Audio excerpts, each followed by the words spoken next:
Bismillahirrahmanirrahim. Assalamualaikum warahmatullahi wabarakatuh. Salam sejahtera untuk kita semua, terkhusus kepada mahasiswa program studi bimbingan konseling semester 2. Pada kesempatan ini kita sudah memasuki pertemuan yang ke-13, yang mana kita akan membahas tentang prasangka. Baik, saya akan menjelaskan dulu pengertian tentang prasangka. Prasangka menurut Chaplin 2024 yaitu menerangkan bahwa satu kepercayaan atau pendapat biasanya berupa hal negatif yang mempengaruhi individu untuk bertingkah laku dengan cara tertentu atau berpikir dengan cara tertentu mengenai orang lain. Kemudian ini adalah suatu contoh prasangka yang mana menurut Taylor, Peplau, dan Sears itu menjelaskan bahwa prasangka adalah penilaian negatif atas suatu kelompok atau seseorang berdasarkan pada keanggotaan orang itu dalam suatu kelompok. Kemudian menurut Rahman, prasangka adalah salah satu bentuk sikap yang umumnya bersifat negatif terhadap anggota dari suatu kelompok sosial. Kemudian menurut Sarwono, prasangka memiliki fungsi heuristik atau jalan pintas yang mana langsung menilai sesuatu tanpa memprosesnya secara terperinci dalam alam pikiran atau kognisi. Tujuannya adalah agar individu tidak terlalu lama membuang waktu dan energi untuk suatu yang sudah diketahui dampaknya. Kemudian beda lagi dengan pendapat Sobur 2003. Ya, masalah pendapat manusia wajar karena pendapat seseorang itu akan berbeda dengan pendapat orang lain. Sobur juga menjelaskan bahwa prasangka itu secara harfiah adalah suatu pandangan dengan prapendapat, anggapan, dasar, ataupun prasangka serta pendahuluannya bagaimana. Nah, di sini Sobur menjelaskan bahwa prasangka itu disebabkan karena sifatnya yang belum menetap. Prasangka dapat menjurus pada pengertian yang baik dan pengertian yang jelek. Kalau dua para ahli di atas menurut Peplau, Sears, kemudian Sarwono itu akan berbeda dengan pendapat Sobur. Kalau yang di atas menjelaskan tentang hal yang negatif. Kemudian kalau menurut Sobur, prasangka itu bisa berbentuk hal yang baik maupun hal yang tidak baik. Kemudian dalam penafsiran segala fakta tanpa berdasarkan fakta yang meyakinkan. Artinya apa menurut Sobur? Bahwa prasangka sebagai prapendapat dapat diubah atau mengubah fakta yang diterima dan dikumpulkannya yang mungkin positif meyakinkan atau negatif mengaburkan atau menguntungkan dan merugikan serta melemahkan orang lain.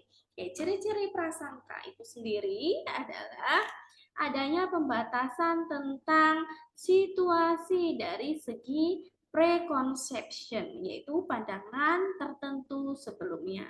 Kemudian yang kedua, adanya sikap yang demikian itu bertahan dengan kuatnya, artinya sikap tersebut berlangsung dalam waktu yang lama.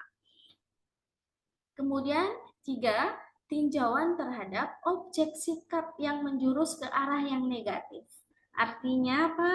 Ke arah yang tidak menyenangkan, bahkan bisa melukai orang lain. Kemudian perilaku merendahkan intelektual. Kemudian perilaku komponen prasangka yang pertama adalah perilaku merendahkan intelektual. Contohnya, terkadang orang yang dikatakan atau mempunyai pendidikan yang lebih tinggi sebagai manusia tempatnya khilaf kadang terpeleset dengan pemahaman yang tidak pas, sehingga apa? Banyak orang yang mengategorikan sudah lulusan tinggi tetapi pemikirannya masih seperti anak-anak, sehingga apa? Perilaku tersebut dapat merendahkan intelektual seseorang. Kedua, adanya perilaku merendahkan kultur or individual attribute, yaitu dengan merendahkan berbagai macam budaya, orang lain itu dapat menimbulkan suatu prasangka. Contohnya, orang Jawa yang terkesan lemah lembut akan dijat atau berprasangka, orang lain berprasangka negatif dengan orang Jawa ini tidak tegas. Nah, sehingga perbedaan kultural itu dapat merendahkan suatu kultur yang ada di lingkungan. Kemudian adanya perilaku merendahkan moralitas dari individu atau kelompok yang menjadi objek dari prasangka. Jadi objek prasangka itu bisa berbentuk individual maupun kelompok. Kemudian adanya perilaku menghindar. Kemudian adanya ketika kita menghadapi sesuatu masalah, kemudian kita menghindar, itu bahkan akan menimbulkan prasangka. Prasangkanya yang negatif. Oh, berarti memang betul orang itu telah melakukan hal yang negatif. Sehingga ketika dihadapkan sesuatu hal yang dilakukan untuk menuntaskan masalah tersebut, mereka tidak menghadapi hal tersebut. Yang kelima adanya perilaku antisosial, yang mana orang-orang ini biasanya individu terlalu menutup dirinya untuk tidak bergaul dengan orang lain, sehingga menimbulkan prasangka negatif. Kemudian yang keenam adanya perilaku merendahkan agama, religiusitas, yang mana kita semua orang sudah mengetahui bahwa di Indonesia itu terdapat berbagai macam agama, sehingga perbedaan keyakinan itu bisa membuat seseorang dapat merendahkan martabat agama orang lain. Kemudian sumber-sumber prasangka ada dua hal, yaitu sumber dari sosial dan ada sumber dari kognitif. Kita bahas sumber sosial, yaitu adanya perbedaan sosial. Adanya perbedaan sosial antar kelompok dapat menimbulkan prasangka. Kemudian adanya identitas sosial. Nah, di sini ada Hanurawan menjelaskan bahwa manusia melakukan kategorisasi, identifikasi, dan perbandingan yang membagi dua individu menjadi dua kategori berbeda, yaitu orang lain yang satu kelompok dengannya dan orang lain yang berbeda kelompok dengannya. Kalau orang lain yang satu kelompok dengannya itu dianggap biasa. Tetapi kalau orang yang berbeda itu akan malah dinilai negatif terhadap orang lain. Kemudian yang ketiga yaitu adanya konformitas, yaitu perubahan tingkah laku individu karena adanya keinginan untuk mengikuti keyakinan dan standar orang lain. Jadi ketika kita tidak mempunyai prinsip, bahkan kita menjiplak istilahnya, kita memplagiasi hasil karya orang lain, itu bahkan kita dikategorikan orang yang sudah konformitas sehingga timbul adanya perilaku prasangka. Kemudian yang kedua adalah adanya sumber kognitif, yang mana adanya yaitu kategori sosial, atribusi, dan stereotip. Yang mana kategori sosial itu adalah cara pandang seseorang terhadap sesuatu yang lebih buruk terhadap orang lain, komentar yang sensitif, serta adanya kelakuan yang buruk. Kemudian yang kedua adanya atribusi. Individu yang berprasangka akan memberikan atribusi yang positif mengenai kelompok mereka sendiri. Namun sebaliknya, jika mereka membuat atribusi tidak menyenangkan terhadap anggota lain, maka akan terjadi prasangka yang negatif. Kemudian adanya stereotip, yaitu yang menjelaskan bahwa hubungan dengan prasangka, apabila prasangka mengakibatkan stereotip dan stereotip akan menguatkan prasangka. Jadi di sini ada timbal balik antara penguatan prasangka dengan perilaku stereotip. Yang seterusnya itu ada komponen pendukung prasangka. Di sini ada 3 hal yang mendukung terjadinya perilaku prasangka, yaitu adanya stereotip, jarak sosial, dan diskriminasi. Di sana dijelaskan bahwa stereotip itu akan mempengaruhi hal yang kita rasakan dan kita ingat berkenaan dengan tindakan orang-orang dari kelompok lain.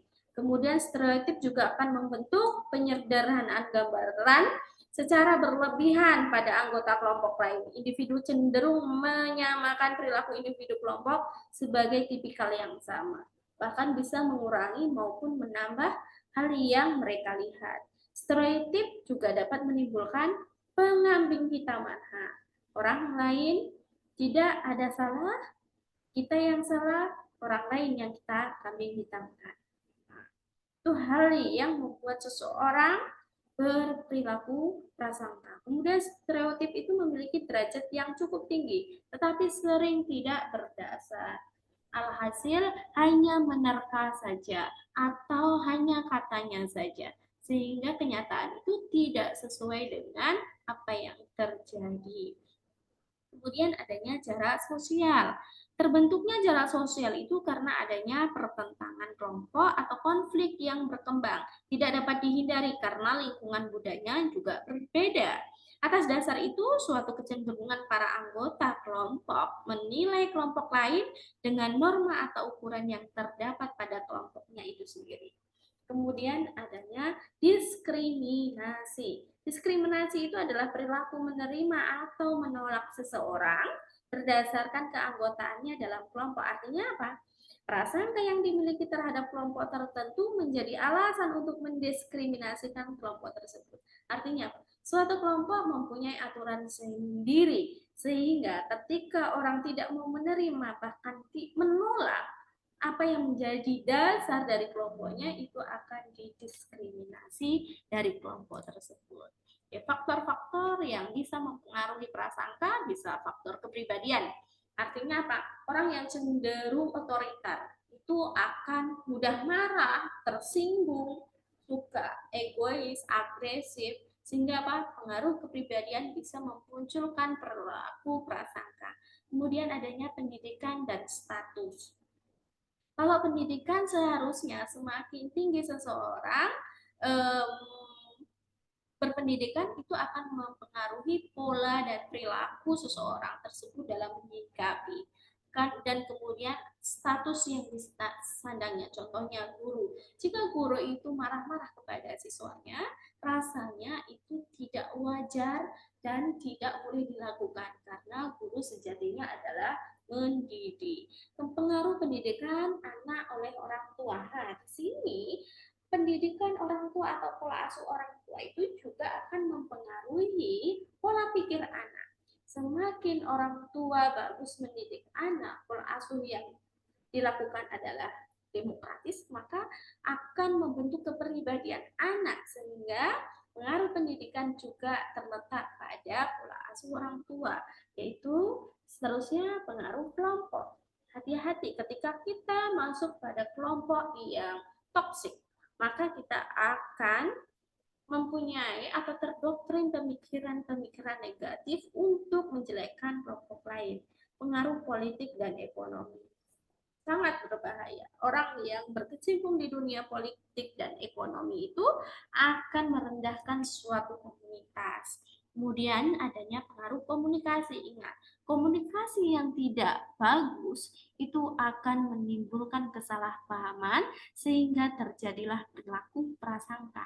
Yang terakhir adanya hubungan sosial.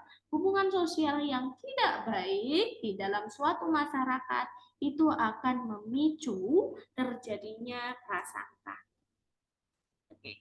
Faktor lain penyebab prasangka itu karena ada kambing hitam yang pernah saya jelaskan di atas. Kemudian orang berprasangka itu karena sudah dipersiapkan dalam lingkungannya. Dengan kata, ini adalah faktor dari balas dendam. Nah, yang ketiga yaitu faktor timbul karena adanya perbedaan, di mana perbedaan ini menimbulkan perasaan superior. Nah, ini biasanya dilakukan oleh kakak kelas terhadap adik kelasnya. Kemudian adanya prasangka timbul karena kesan yang menyakitkan atau pengalaman yang tidak menyenangkan. Nah, jadi trauma yang mendasar atau yang pernah dia lakukan itu akan diingat, kemudian akan dinilai sama dengan kejadian-kejadian yang akan berlangsung. Kemudian prasangka itu timbul karena adanya kebiasaan di dalam lingkungan tertentu. Upaya yang bisa kita lakukan untuk mengatasi prasangka yaitu jaga kontak atau hubungan secara langsung. Sehingga semakin kita berhubungan, maka semakin menghilangkan prasangka di antara kita. Kemudian mengoptimalkan peran orang tua, menyadarkan individu untuk belajar, tindakan hukum, dukungan sosial dan dukungan institusional, potensi untuk saling mengenal, adanya status yang setara antara pihak-pihak yang berinteraksi, kemudian adanya kerjasama. Oke, kenapa alasan hukum dapat mengurangi prasangka sosial? Karena hukum membuat diskriminasi menjadi perbuatan ilegal, sehingga akan mengurangi tindakan yang memojokkan pada kehidupan anggota-anggota minoritas. Hukum juga akan membuat menetapkan atau memantapkan norma-norma dalam masyarakat. Sehingga apa? Hukum juga akan mendorong konformitas terhadap perilaku yang non-diskriminatif yang pada akhirnya akan menghasilkan internalisasi sikap tidak berprasangka melalui proses persepsi. Oke, syarat untuk mengurangi prasangka. Adanya kelompok yang berinteraksi harus memiliki status sosial ekonomi yang setara. Yang kedua, interaksi berbentuk kerjasama dan interdependensi. Kemudian yang ketiga, interaksi informal sehingga dapat mengenal secara pribadi. Interaksi terjadi dalam situasi ketika norma-norma yang berlaku mendukung kesamaan kelompok tersebut. Yang seterusnya, kelompok interaksi dalam suatu cara tertentu yang memungkinkan bahwa kepercayaan negatif, prasangka, dan stereotip terhadap kelompok lain adalah tidak benar. Dan yang terakhir adalah individu memandang satu sama lain sebagai tipikal dari kelompok masing-masing, sehingga apa? Dapat mengeneralisasikan hal positif dari interaksi tersebut. Baik, hanya itu yang dapat saya sampaikan dari materi prasangka sosial. Silahkan disimak dan ikuti perkuliahan selanjutnya. Saya akhiri ya. Assalamualaikum warahmatullahi wabarakatuh.